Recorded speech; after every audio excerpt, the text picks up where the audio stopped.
Hola, buenas tardes. Bienvenidos sean todos a otra sesión más del Seminario de Divulgación de Tesis de la Facultad de Ciencias. Hoy tenemos a Ana Ofelia Negrete, que nos va a platicar de su trabajo Síntesis de textura por cortes mínimos y redes neuronales, y tuvo como tutor al doctor Leonardo Ignacio Martínez Sandoval. Adelante, Ofelia. Hola, antes de empezar, pues muchas gracias por haberme invitado, por, pues me da gusto saludarlos, escuchar aquí a mucha audiencia que está presente y pues espero les guste esta charla. Voy a hablar acerca de pues la tesis de licenciatura. Yo soy Ofelia. La tesis tuvo por nombre Síntesis de textura por cortes mínimos y redes neuronales. Y pues esta tesis tuvo motivación inicial expresar sentimientos y experiencias a través de imágenes o visuales. Antes de comenzar con la tesis y siquiera terminar créditos, yo di charlas en la Facultad de Ciencias. Una era de live coding y música algorítmica, otra era sobre las redes neuronales generativas adversarias. Entonces, pues esa motivación era pues la expresión subjetiva, que pues puede ser algo un poco lejos de lo que es las matemáticas, depende de cómo lo abordas, ¿no? Entonces, Leo me sugirió el tema de la síntesis de textura, fue un tema nuevo, fue entonces un trabajo que consistió de leer artículos, leer un poquito de los libros, comentar con el tutor algunas dudas que yo tuviera acerca de la comprensión de algunos pues notaciones. eh, y pues es un tema que sí toca las matemáticas discretas, pero usa unos modelos de la física estadística para modelar una textura y pues los usa de manera discreta. Esto tiene el objetivo de que pues se van a hacer algoritmos computacionales y pues a la hora de implementar algoritmos en una computadora necesariamente tiene que ser un proceso finito, es decir, un proceso discreto. Entonces estuvo bien interesante esa parte. Voy a comenzar. La síntesis de textura busca generar, a partir de la pequeña muestra de una textura, un tapiz más amplio de la misma.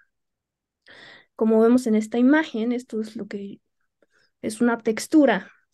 Se usa para representar detalladamente las superficies de los materiales sin necesidad de modelar de manera explícita para alguna geometría o cambiando las propiedades de cada material. Se tiene la muestra inicial de una textura. Entonces, si se copia esta y pega muchas veces en forma de mosaicos, vamos a obtener una imagen con multiplicada y pues eso no nos parece una textura. Implementaciones eficientes de algoritmos de síntesis de textura más bien consiguen que la textura de salida se vea en una sola pieza. Aquí vemos pues tres etapas de un algoritmo de síntesis de textura. Uno es simplemente hacer un copy-paste, el siguiente es suavizar un poquito y el siguiente es suavizar más. Y pues ya esta última imagen pareciera como si fuera una imagen original, ¿no? En realidad todo salió de esta pequeña muestra que está en un cuadradito, que es muchísimo más pequeño.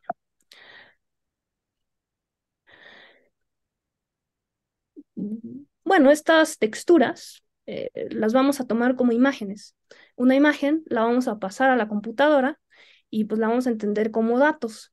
Entonces, pues una imagen, si tiene 288 por 288 píxeles, tal cual esa es su dimensión. Una imagen digital se puede representar mediante una gráfica no dirigida, donde hay tantos píxeles como nodos en la gráfica y ponemos una arista entre los nodos que se refieren a píxeles vecinos. Entonces, pues aquí tenemos una gráfica que está representando una imagen. Todos los píxeles que están a la derecha o abajo de un cierto píxel, o arriba o a la izquierda, van a ser vecinos. Los que están en las diagonales no.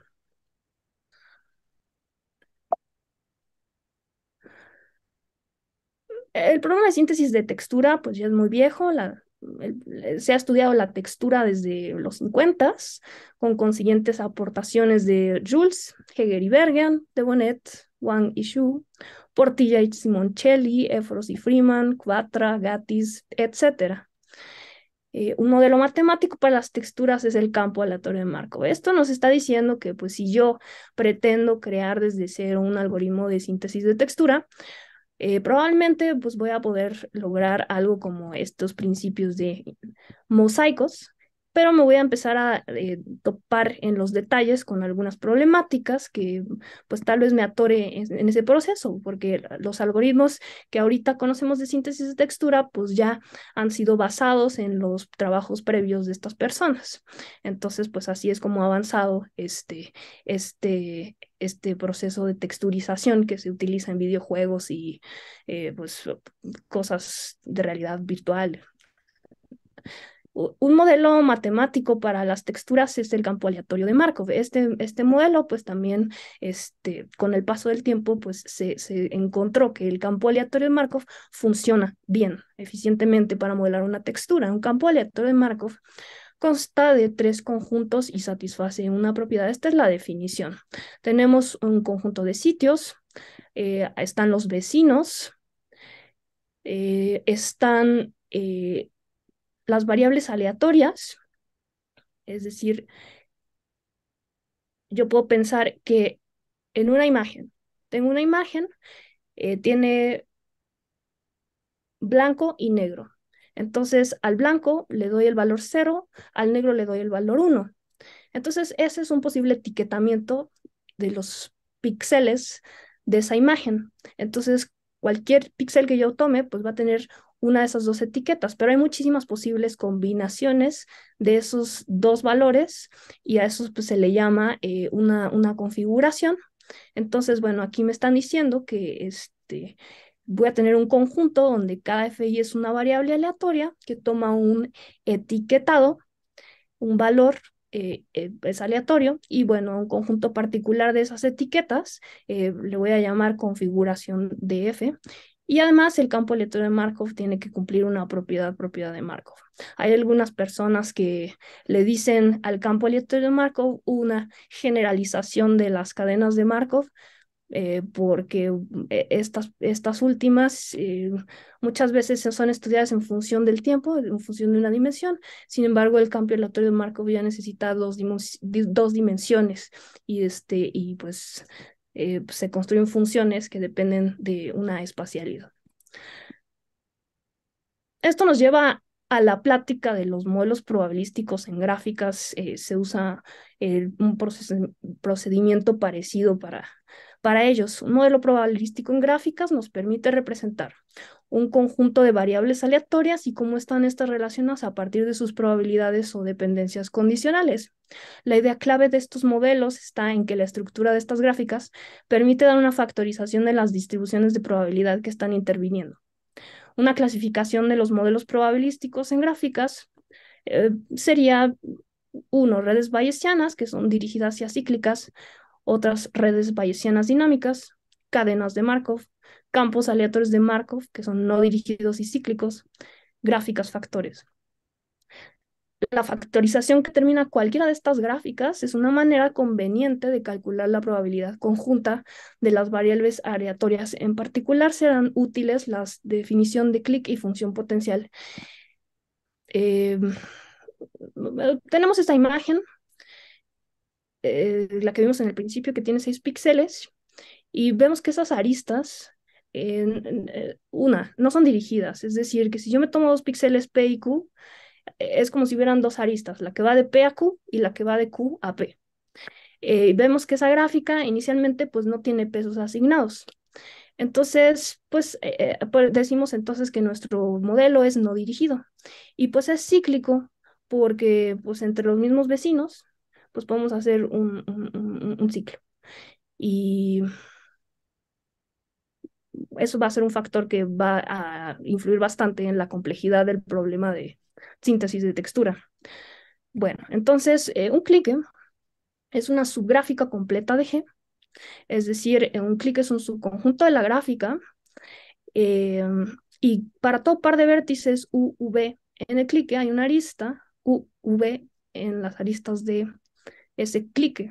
Un clique maximal es una máxima subgráfica completa de G, es decir, no hay una subgráfica completa más grande en G que contenga AC. Una subgráfica completa de G. Entonces, pues nos podemos ir a nuestro dibujito. Pues, por ejemplo, cada vértice aislado es una gráfica completa. Entonces, en principio, pues vamos a tener seis cliques. Y pues también tenemos que las parejas unidas por una arista forman otros cliques. Entonces vamos a tener 1, 2, 3, 4, 5, 6, 7 cliques. Entonces, pues esos serían los cliques para esta gráfica, la suma de esos. Función potencial. Una función potencial pues va a ser una función que pues nos va a poder permitir tomar subconjuntos de nodos y que van a ser cliques. Entonces, los elementos del dominio representan vectores aleatorios. Bajo esta perspectiva, un campo aleatorio de Markov factorizaría la probabilidad conjunta de las variables aleatorias de toda la gráfica como un producto de funciones potenciales según la siguiente ecuación. Bueno, esta es simplemente una ecuación que se puede programar.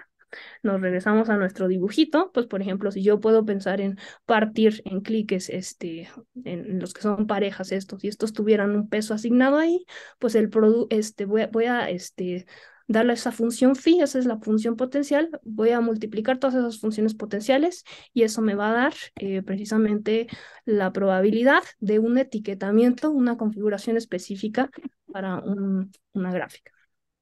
El modelo de síntesis de textura de Quatra, en el que nos basamos yo y Leo, es un algoritmo en el que iteradamente se van encontrando cortes mínimos por aristas en gráficas. Los cortes mínimos equivalen a etiquetamientos o particiones de píxeles y encontrar un corte mínimo significa minimizar una energía. A ver, entonces, un corte mínimo de teoría de las gráficas, pues podemos pensar en que hay cortes mínimos por aristas y que hay cortes mínimos por vértices, pero nosotros vamos a pensarlo por aristas. Entonces, si yo tengo una gráfica conexa, un corte es mínimo por arista sería que es un subconjunto de las aristas, tal que le llamo S, G menos S, si esa gráfica es una gráfica de dos componentes inconexa, eh, pues ya tengo que eso fue un corte, separó a mi gráfica original en dos conjuntos. Entonces, en este caso, y la interpretación para el problema es que un corte mínimo significa minimizar una energía. Y este nombre rimbombante de energía pues surge de la física estadística, así se le llama funciones de energía. Son funciones o objetivo que se quieren optimizar, es decir, que se buscan sus valores máximos o mínimos. Por ejemplo, algo muy fácil, la función x menos 1 al cuadrado más x menos 5 al cuadrado, pues tiene un valor mínimo, es en x en 3,8, ¿no? Los problemas de inferencia que encontramos en visión, el síntesis de textura es visión computacional, suelen ser complicados porque tienen muchas variables independientes, su complejidad es NP completitud. Y entonces, ¿qué significa que sea NP completo un problema? Significa que pues como hay muchísimos píxeles en el problema, pues se tardarían años en resolver el problema computacionalmente una computadora. Entonces, no existe una solución en tiempo polinomial o no se sabe si existe una solución en tiempo polinomial que resuelva el problema. Entonces, ¿qué es lo que hacen los investigadores? Pues construyen algoritmos que aproximen a la solución. Y son algoritmos estos que pues están basados en cosas un poquito más rápidas. Entonces, en este caso del problema de síntesis de textura, pues usamos el flujo máximo corte mínimo, que sabemos que corre en tiempo polinomial. Y pues entonces, eso simplemente significa que, en resumen, nuestro algoritmo de síntesis de textura tiene muchísimos nodos, pero va a lograr encontrar por ahí un corte mínimo y que eso siempre se va a poder hacer. Se dice que un corte mínimo en la gráfica, ejemplo, equivale a minimizar una energía de este tipo. Esto que estoy circulando aquí, EDF igual a la suma de las D sub P de FDP más la suma de las B sub PQ, FDP, FQ. Es una notación muy rara, pero este tipo de expresión es, es una expresión que abarca muchísimos problemas de visión computacional, incluida la síntesis de textura. Entonces, pues otros problemas podrían ser la reconstrucción multicámara, el fotomontaje, eh, panorama, y todas ellas, o sea, cada uno de esos problemas usa un algoritmo diferente, pero se puede englobar con una expresión de este tipo, en donde a esta cosa pues le dicen el término de los datos y a esta cosa le dicen el término de suavización. Eh, Entonces, aquí en esta, si nosotros vemos la expresión EDF, F se está refiriendo a un etiquetamiento de una gráfica. Un etiquetamiento que va a consistir en asignar una etiqueta a un conjunto de observaciones. En este caso, pues el algoritmo de síntesis de textura, eh, a grandes rasgos, consiste en lo siguiente. Parto de una imagen de una textura. Entonces, la computadora va a elegir un subconjunto de esa imagen y lo va a pegar en un canvas blanco y pues le llamamos a eso un parche. A continuación, va a elegir aleatoriamente otro subconjunto de mi imagen inicial de esa textura y lo va a pegar en el canvas de manera que se intersecte con el parche que había recién pegado. Entonces, si al parche 1 le llamo A sub 1 y al parche 2 le llamo A sub 2 y le estoy pidiendo a mi algoritmo que intersecte ambos, pues así voy a construir una gráfica, eso es lo que hace el programa, que va a solapar algunos píxeles. Entonces, necesito elegir píxeles de A sub 1 y píxeles de A sub 2 para construir pues, lo que se va a ver en la gráfica que sale.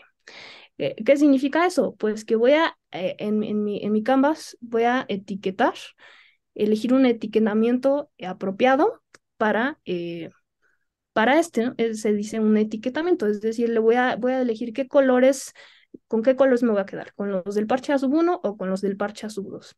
Y pues el algoritmo sigue, yo voy a seguir, o sea, va a la imagen inicial, agarro un subconjunto aleatorio de ahí y lo pego en el canvas, se va a intersectar con uno o varios parches anteriores y entonces pues siempre va a estar convirtiendo ese problema 2 a 2 en un problema de variables binarias en donde va a elegir con cada iteración qué colores se quedan, qué píxeles se quedan del parche A sub I y qué píxeles se quedan del parche A sub J. Y así el algoritmo termina hasta que se queda tapizado todo el canvas blanco.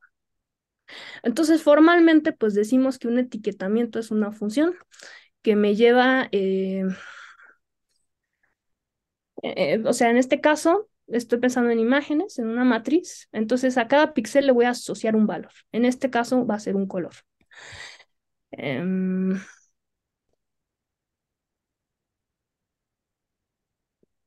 Esto que les expliqué, pues se ve así. Parche 1, parche 2, corte mínimo, y entonces, pues, todo lo que quedó del lado del parche A va con el color de A, y todo lo que queda del lado del parche B va con el color de B. Ok, bueno, Quatra es un algoritmo bastante complicado porque ya hasta usa aprendizaje de máquinas. Entonces, eh, el algoritmo original implementa una cosa que se llama algoritmo alfa expansión. Entonces, bueno, aquí hay que explicar, salirnos un poco de la teoría y contar que pues Leo tenía un algoritmo, tenía un programa de síntesis de textura que funcionaba y que hacía texturas. Entonces tú le dabas una imagen y te tapizaba y te pues, daba un resultado. Pero esto lo programó él con una persona con la que estaba trabajando y es una implementación parcial que está influenciada en el modelo de Quatra, pero es parcial porque no implementa, por ejemplo, la parte de la suavización de los bordes como lo vamos a ver. Entonces, para suavizar los boulders, pues además de lo que ya conté, de seleccionar parche por parche cosas mediante una cosa, eh, elección binaria de los píxeles, pues tenemos el algoritmo alfa expansión, que también va a elegir parches, ¿no? Esto va a representar uno, esto el otro, y si yo me tomo un corte por aquí, todo lo que corta por arriba significa que en la siguiente iteración, estos son píxeles, lo del medio son píxeles. Eh, eh, tenemos que estos píxeles, o sea, están solapados, estos píxeles, eh, porque pertenecen tanto al parche A como en lo que aquí es A complemento. Entonces, pues yo lo puedo hacer en una lista, enlistar todos esos píxeles y poner en cajitas según los colores. Entonces, en este caso, la partición 2 significa que estos dos colores, estos dos tienen el mismo color. Este, que está acá aislado, tiene un color alfa y este tiene un color, pues, otro diferente de los anteriores. Entonces, si yo corto por acá, sí, paz. Si yo corto todo corte que yo efectúe por arriba, en la siguiente iteración va a cambiar un poquito la imagen al color alfa. Por eso se llama alfa expansión. Em,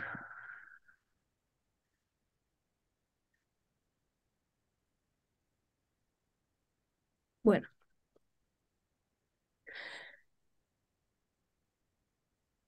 en esta tesis hubo una parte de práctica y una parte de teoría. Entonces, estaba este algoritmo específicamente inspirado en Quatra.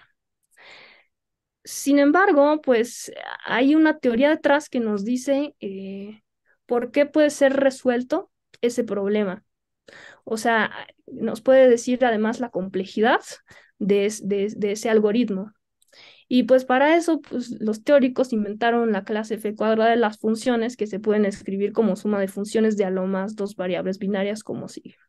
Eso que estoy contando se traduce algebraicamente en esto. Inicialmente tenemos x1 hasta xn, son nodos, píxeles, y tenemos una energía que va a depender de todos ellos. Queremos calcularla. Lo vamos a hacer a partir de descomponer este problema como una suma de funciones, pero estas cada una depende de a lo más dos variables. Este es el, la expresión que usa el algoritmo de síntesis de textura. La teoría va más allá e incluso existe la clase de las Fs cúbicas. Entonces tienes una energía que depende de n variables, pero la puedes descomponer en una suma de funciones de a lo más tres variables binarias. Entonces eso ya se sale de nuestro estudio, pero es bueno saberlo porque, pues, por ejemplo, la reconstrucción multicámara, que es este problema en el que yo tomo fotografías de una escena y lo quiero recrear, por ejemplo, en mi cabeza y empiezo a tomar fotos de todos los ángulos y luego me voy a un programa computacional para, con esa información de todas esas fotografías, reconstruir un espacio tridimensional, ¿no? Una cara. Entonces, ahí podemos pensar que se aplica, que hay que ir una dimensión más arriba. Eh, tenemos estas energías, a veces son representables por gráficas y a veces no lo son. Síntesis de textura lo es, y solo por esta teoría pues sabemos que siempre va a tener solución y pues eso va a ser un alivio para quien lo intente programar porque pues no se va a quedar ahí como en el en el limbo de a ver si sale o no sale el problema, ¿no? Esta teoría como que lo sustenta. Entonces dice que una energía, cuando es representable por una gráfica, aquí está lo formalmente, pues vas a poder construir tu algoritmo. Simplemente todo consiste en que la forma en que tú construyas tu gráfica en tu programa cumpla una propiedad de regularidad, que es esta. Cuando una función de energía no es representable por una gráfica, entonces el problema es NP completo y no se va a poder resolver en tiempo polinomial. Aquí tenemos resultados de texturas con este algoritmo de 4. Yo parto de este pequeñito, de esta imagen. Está más grande que el original, porque pues, por la presentación. Originalmente tenía 296 por 295 píxeles, es muy chiquito, es una imagen, le llamamos Van Gogh. Entonces le vamos a efectuar síntesis de textura y nos queda así. Aquí pues observamos que hay unos bordecitos muy notorios, por ejemplo, el de claro se pasa rapidísimo a oscuro. Entonces, pues nuestro programa está funcionando para tapizar todo y para más o menos tener ciertos criterios de parecido. O sea, por ejemplo, vemos aquí toda una región en la que el color claro, pues muchos parches de ese mismo color se enciman. Y de repente, pues como que, chin. Entonces ahí, como algoritmo, es interesante, pero le falta un poquito. Ok, entonces mencioné que la síntesis de textura, pues ya se ha atacado, ha sido de interés por diversos motivos. Entonces, comparamos este algoritmo del que nosotros disponemos con otro que es el de Gatis. Este funciona vía redes neuronales. Eh, Se llama Neural Style Transfer. Está disponible en la red, es un algoritmo que se programó en Python. El algoritmo de Neural Style Transfer funciona así. Tienes una red convolucional que acepta como entrada dos imágenes aleatorias. A la primera se le llama la imagen contenido y a la segunda la imagen estilo. La salida del algoritmo será una única imagen que fusionará ambas imágenes de entrada a partir de estilizar la imagen contenido. Entonces, en el ejemplo más típico, como contenido, se elige la fotografía de una persona, mientras que la imagen estilo es una pintura de Van Gogh. Y al combinarse, se obtiene lo que parecería ser una pintura de la persona fotografiada en el estilo de Van Gogh. Entonces, este algoritmo o sea, la imagen estilizada es el resultado de haber optimizado a la red neuronal, donde la función que se optimiza y que en el contexto de redes neuronales se llama función de pérdida es L subtotal es igual a alfa por L sub C más beta por L sub S. Es una combinación lineal. Entonces son una suma de dos funciones de pérdida y ambas están escaladas. Entonces, si yo doy valores a alfa y beta, puedo hacer que la imagen contenido, o sea, alfa igual a 0, se vaya y me quedo nada más con la estilización. Y esa es otra manera de hacer síntesis de textura. Entonces, aquí, esta imagen que estamos viendo, proceso de reconstrucción de imagen con Neural Style Transfer, estamos viendo las iteraciones paso por paso de cómo va reconstruyendo una textura. Parte de un ruido y se va optimizando y se va pareciendo cada vez más a la imagen de entrada, la imagen estilo, y bueno, la imagen contenido la ignora. Aquí tenemos otra imagen. Aquí podríamos pensar, ok, a ver, una textura, que un algoritmo de síntesis de textura que fuera muy bueno, tal vez sería capaz de capturar de esta imagen todas las simetrías de los pajaritos, ¿no? O sea, tal vez hasta podría como dibujar todos los contornos de los pajaritos y, y hacer así un mosaico. Esta es una pregunta que de hecho me hizo Vinicio, mi sinodal. O sea, fue muy interesante, ¿no? O sea, estás viendo de entrada una imagen que es un mosaico. ¿Podría un programa aprender a identificar con todo este detalle, hasta de simetrías, la imagen y reconstruirlo en grandote? Pues es algo complicado. Como vemos, tenemos este primer intento con texture stitching, que se ve bastante bonito, aunque si nos acercamos mucho, pues empezamos a ver aquí dónde se cortan, ¿no? O sea que los pajaritos a veces se recortan. Entonces, pues lo que nos está sirviendo este algoritmo de síntesis de textura es como en la parte más global, como si lo vemos como una textura, pero si ya nos vamos para acá, pues vemos que aquí pues ahí empiezan a haber trampas. O sea que, por ejemplo, aquí hay un poquito de blanco entre los parches y que por eso se unió, pero pues un pájaro está recortado. Y pues, ejemplo con síntesis de transferencia de estilo, esa misma imagen inicial, pero con otro algoritmo de síntesis de textura. Entonces, si aquí pues le damos em, un zoom, vemos que ni siquiera está generándome pajaritos, ¿no? Entonces, pues aquí es muy subjetivo. Pues, ¿cuál es el mejor algoritmo, no? Aquí se ven más los pajaritos, aquí nada más se rescatan los colores. Son texturas, esto se ve como un poquito tridimensional. Tenemos más ejemplos, estos con Neural Style Transfer. Esta imagen de entrada estaba más chiquito, pues se hizo algo un poquito más grande, es pelaje de un gato. Esto es unas ovejas. Vemos que pues como tal las ovejas no se recuperan, ¿no? Em, Vemos, por ejemplo, unas teclas, vemos que si lo agrandamos, pues más o menos, pero no se parece tanto, ¿no? No entiende eso, ese concepto de, de tecla. De hecho, el algoritmo original de Quatra sí puede captar bastante bien lo que es un ladrillos en la pared, ladrillos, lo toma como una textura y a partir de esa fotografía puede generar pues continuaciones de esos ladrillos de manera que sí parezca algo un poquito más realista. Aquí todavía le falta un poquito. Bueno, entonces vamos a seguir viendo más fotos. Esta es transferencia de estilo. Ok, aquí ya se avanzó un poquito más el problema. Aquí, esta transferencia de estilo, tenemos una imagen contenido y tenemos una imagen estilo. Esta es una pintura que hizo mi primo.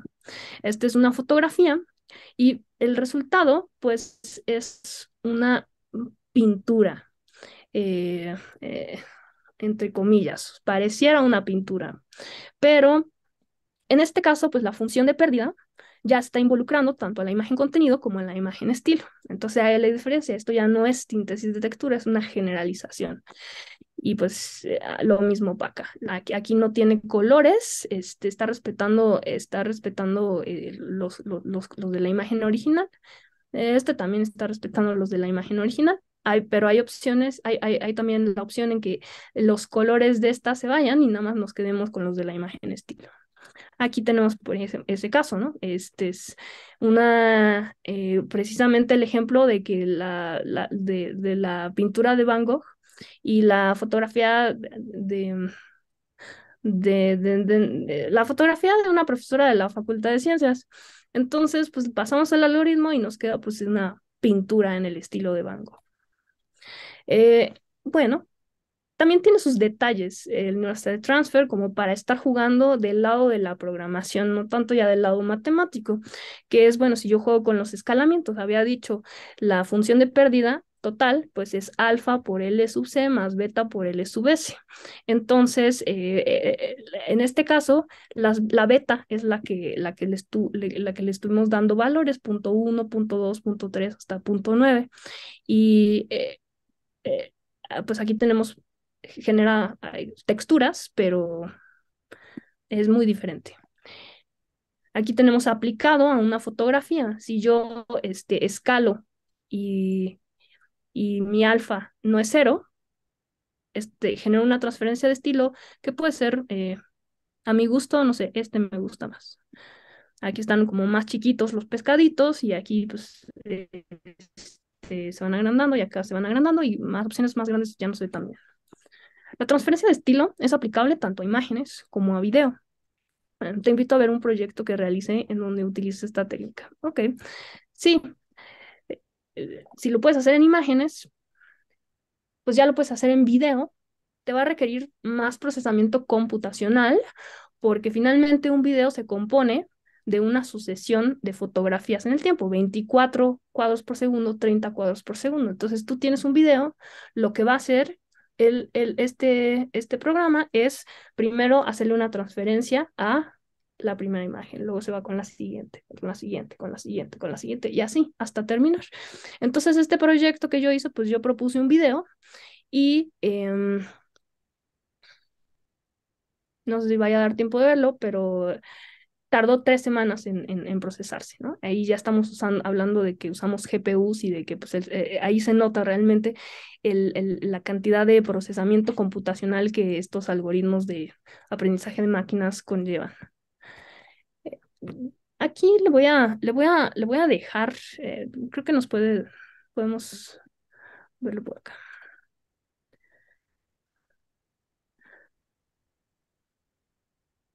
A ver, voy a compartir la pantalla.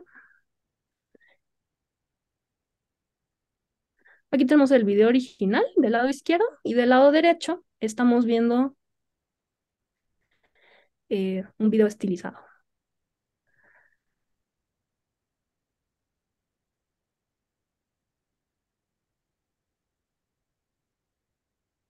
Reitero, esto fue muy divertido para mí.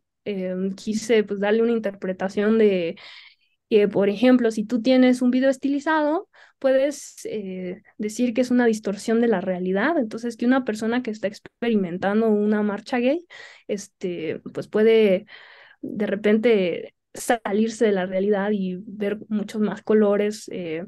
Y entonces, pues si yo le pongo aquí música, puedo hacer algo, una sincronía audiovisual y pues ya, ¿no? Estoy usando un algoritmo de aprendizaje de máquinas para hacer esto. Aquí, pues el problema también radica en la resolución. Si yo agrando esto, pues solo me queda hasta HD. Ya ahorita usamos 4K y pues si yo combino un 4K con esto, pues no se va a ver tan bien.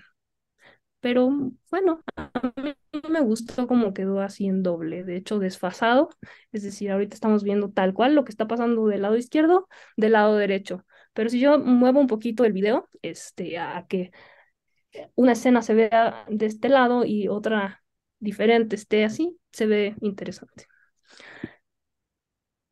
Esto ya no forma parte de la tesis, es una generalización artística de la síntesis de textura. Y pues a ver, entonces ya terminé casi. Toda la parte inicial, la preparación para la tesis, fue resolver un problema de teoría de las gráficas que consistió en demostrar las equivalencias del teorema de Menger, en particular que el flujo máximo implica el teorema de Hall, el teorema de Koenig, el teorema de Dilworth, y que el teorema de Hall a su vez implica el teorema de Birkhoff-Neumann.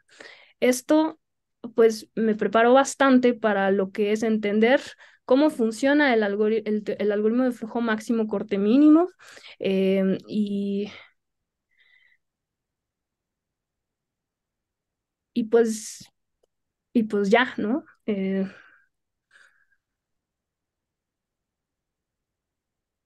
Por ejemplo, un problema con el que me llego a topar bastante a la hora de programar es, puedes entender la teoría, pero no necesariamente puedes saber cómo programarlo. Hay muchísimas sutilezas. Tienes que conocer un lenguaje de programación, las bibliotecas, para saber, por ejemplo, cómo visualizar una gráfica a partir de una sintaxis en un código de Python. Y pues a veces un nodo significa pues un bloque de código entero en Python y eso pues es un poco antiintuitivo, ¿no? Nosotros estamos visualizándolo como nodos, pero a la hora de programarlo, pues cada nodo se convierte en un chorizo gigantesco y pues ese tipo de cosas a veces pareciera que es más fácil, parece que es fácil, pues si entiendo la teoría, puedo entender unas consecuencias programáticas, aunque ahí vale la pena tener amigos programadores que pues colaborativamente te ayuden, ¿no? En especial en estos programas tan elaborados que hay ahorita. Eso es una conclusión que yo tengo de esto. O sea, esta tesis quedó padre en cuanto a los resultados. Muchas veces nos quedamos intentando hacer un programa, pero no funciona al final, no compila. A mí me gustó la parte de que sí se pudiera visualizar.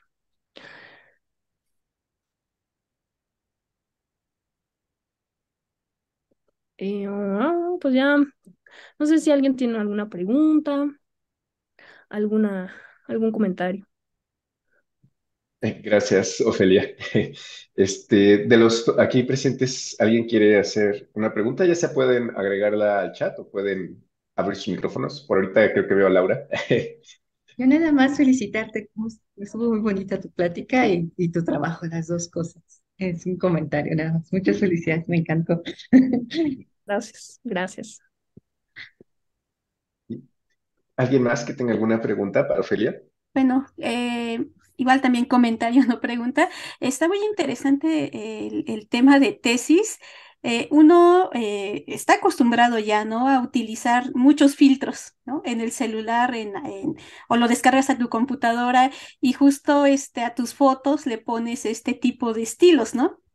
Como el que lo que nos mostraste aquí en estas imágenes. Entonces, que lo veas ahora desde este punto de vista matemático y sobre todo cómo aplicas la teoría de gráficas aquí, pues lo hace todavía más atractivo para los que nos dedicamos al área, ¿no? Entonces, se ve que el tema está muy bueno y se ve que te divertiste trabajándolo porque pues hasta lo aplicaste para pues realizar un video, ¿no? Entonces, felicidades a ti y a tu tutor. Muy interesante. Muchas gracias. Pues sí, a mí me sorprende que el modelo de Potts de la física estadística, que pues tiene su versión continua, eh, o sea, si tú buscas eso en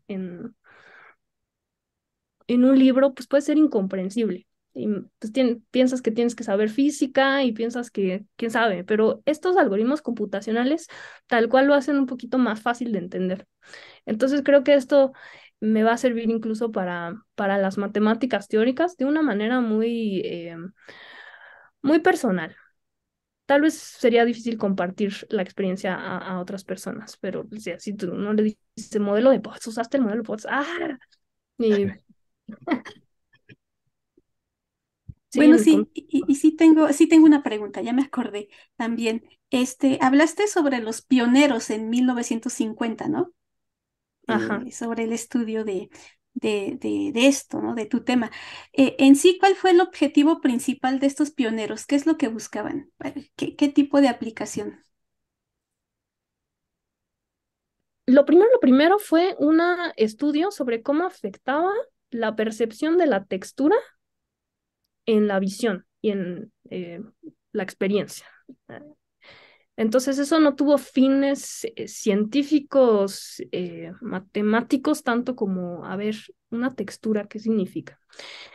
Y luego Bella Jules hizo más estudios con el fin de crear un modelo matemático para la textura. Eh, Él no hizo algoritmos de textura, no pretendió todavía generar un programa de síntesis de textura, pero todos los que vinieron ya intentaron hacer síntesis de textura. De hecho, esta versión de Quatra, no sé, el, el, el videojuego de Mario Bros, así el Nintendo, el primer Nintendo, eso era ahí aplicaban este algoritmo para hacer esas texturas de Mario Bros. Yo creo que fue en los 80. Sí. Ok, sí, ya me adelanté un poquito entonces. O sea, ahí figura este modelo. Antes de eso, había pues intentos de, te- de modelar matemáticamente y hacer algún algoritmo que pues lo pudiera replicar. Bien, gracias. ¿Alguien más de los presentes que tenga alguna duda o comentario para Ofelia? Y me parece que ya no. Ok, entonces si quieren vamos a cerrar la sesión. Ofelia, ¿me permites compartir pantalla, por favor? Ya nada más dejar de compartir y para que yo les comparta. Entonces, creo que ahí están viendo ya mi pantalla. Pues gracias a todos por estar aquí presentes. Queremos invitarlos a nuestra siguiente sesión, que es el jueves 13 de abril. Va a estar Kevin Axel Pestegui Ramos platicándonos su trabajo de tesis, que es complejidad computacional, del problema de determinar la existencia de trayectorias compatibles en gráficas. También queremos invitarlos a que participen, ya sea asistiendo al seminario o con su trabajo de tesis. Para cualquier informe que necesiten, aquí están los correos en pantalla. Bueno, el correo en pantalla es usagitsukino.mx@ciencias.unam.mx. Y también que nos sigan en las redes sociales, van a estar ahí todas las pláticas que han estado ya. También va a estar la tuya, Ofelia, para que cuando quieras volver a verla, te quieras echar un ojo de nuevo, ahí va a estar también para que la vayan a ver, ¿sale? Entonces, eso sería todo por nuestra parte. Muchas gracias y nos vemos en las siguientes sesiones. Gracias a todos por estar aquí y muchas gracias, Ofelia, por tu plática. Estuvo padrísima. Nos Igual. estamos viendo.